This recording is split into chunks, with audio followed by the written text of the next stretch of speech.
எத்தனை பேருக்கு தெரியும் இப்படி ஒரு அற்புதமான கோயில் இருக்குன்னு? அப்படி என்ன அற்புதம் தானே கேட்குறீங்க? ஆமாங்க, இந்த கோயிலில் தான் குரு தட்சிணாமூர்த்தி அவர்கள் அம்மாவுக்கு சாந்த சொரூபத்தை கொடுத்த அற்புதமான திருத்தலம். இங்கே இருக்கக்கூடிய இந்த தாயோடைய பேரே அழகு சுந்தரி அம்மன். அழகு சுந்தரினாலும் அப்படிப்பட்ட ஒரு பேரழகியாக இருக்கக்கூடிய அம்மன். ஆனால் இதில் என்ன ஒரு விசேஷம்னு கேட்டிங்கன்னா, இப்போ இருக்கக்கூடிய மூலவர் மூலவரே கிடையாதுங்க. என்ன குழப்பறேன்னு தானே பார்க்குறீங்க? ஆமாம், தெளிவாக சொல்கிறேன் கேட்டுங்க. இந்த கோயிலில் மூலவராக இருக்கக்கூடிய அம்மன் அவங்க அரசரை அழிக்கிறதுக்காக உக்ர சொரூபம் கொண்டு ஆலயம் விட்டு வெளியில் வந்துட்டாங்க. வெளியில் வந்ததுக்கு அப்புறம் இங்கே இருக்கக்கூடிய இந்த மூலஸ்தானத்தில் இருக்கக்கூடிய இந்த அம்மன் புதிதாக நிறுவப்பட்ட அம்மன். அந்த அம்மன் ஆலயத்திலேருந்து வெளியில் வந்திருக்கக்கூடிய அந்த அம்மன் ரொம்ப உக்ர ரூபமாக இருக்கிறதுனால அந்த உக்ரத்தை தனியாமல் அதே மரத்தடியில் ரொம்ப கோபமாக இதில் அமர்ந்துடுறாங்க. அவ்வளோ கோபமாக இருக்கக்கூடிய இந்த அம்மனை பற்றி இந்த கோயில் பூசாரி என்ன சொல்கிறாங்க அப்படின்னு கேட்டிங்கன்னா, இங்கே இருக்கக்கூடிய இந்த அழகு சுந்தரி அம்மன் கோபத்தின் வெளியில் காளியாக உருமாறி உட்கார்ந்துருக்கதாகவும், இங்கே இருக்கக்கூடிய ஜனகாதி முனிவர்கள் சித்தர்கள் எல்லாருமே இந்த பட்டமங்கலத்தில் தவம் செய்யும் பொழுது இந்த இடத்துல இருக்கக்கூடிய இந்த தெய்வத்தை சாந்திப்படுத்தணும்னு தட்சிணாமூர்த்தி பெருமாள்கிட்ட கேட்டதாகவும், அவரு இவங்களுடைய செவி சாய்த்ததுனால சாந்த சொரூபமாக மாற்றுவதற்காக அழகு சுந்தரி அம்மன் என்று அம்பாளை மாற்றிட்டு பூத கணங்களை இங்கு காவலுக்காக விட்டுட்டு போனதாகவும் இங்கே ஐதீகம். அது மட்டும் இல்லாமல் இங்கு இருக்கக்கூடிய வாகனம் என்னவா இருக்கும் அப்படின்னு பார்த்தீங்கன்னா, எல்லா கோயிலையும் சிங்கம் இருக்கும், ஆனால் இங்கு பசுமாடு தான் வாகனமாக அம்பாளுக்கு இருக்கும். அதுதான் இந்த கோயிலுடைய தனி சிறப்புன்னு சொன்னாங்க.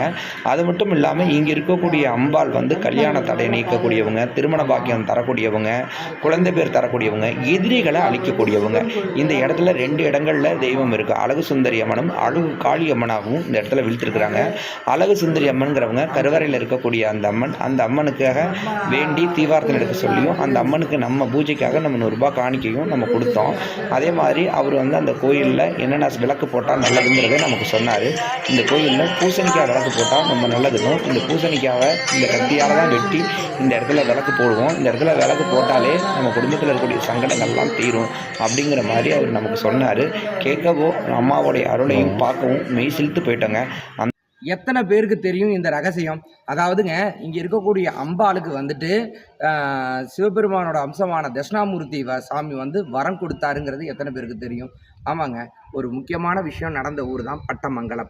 இந்த பட்டமங்கலத்தில் ஒரு அற்புதமான நிகழ்வு நடந்துச்சு. என்ன நிகழ்வு அப்படின்னு பார்த்தீங்கன்னா, இங்கே இருக்கக்கூடிய தாய் உக்ரம் கொண்டு அவங்க நாவல் மரத்தடியில் உட்காந்து தவம் இருக்கிறாங்க. தவம் இருக்கும் பொழுது உக்ர காளியாக துஷ்டர்களை சம்ஹாரம் பண்ணுறதுக்கு துர்தேவதையாக மாறி போகிறாங்க.